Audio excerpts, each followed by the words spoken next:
Para sa balitang abroad, Abril ng kasalukuyang taon nang tuluyan ng mapatalsik sa pwesto si impeached South Korean President Yoon Suk Yeol. Halos 2 buwan mula nito nakalal na ang bagong presidente ng bansa. Kilalanin siya sa balitang hatid ni Graciela Corazon. Party candidate na si Lee Jae-myung inihalal na bilang bagong presidente ng South Korea sa isinagawang snap election noong June 3.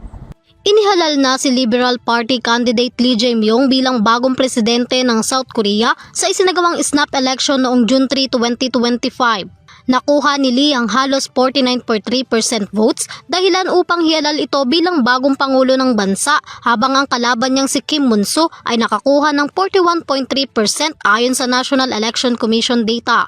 Sa kanyang talumpati, sinabi ni Lee na bilang pangulo ng bansa tungkulin niyang pag-isahin ang sambayanan.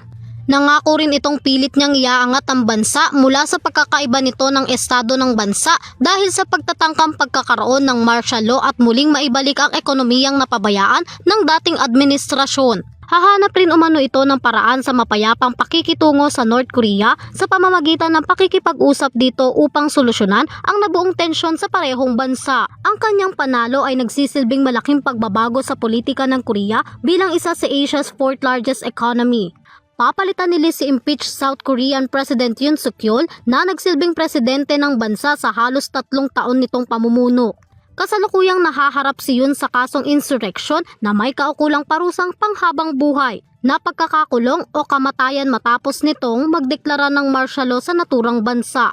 Para sa EuroTV News, Graciela Corazon, sumasaludo sa bawat Pilipino.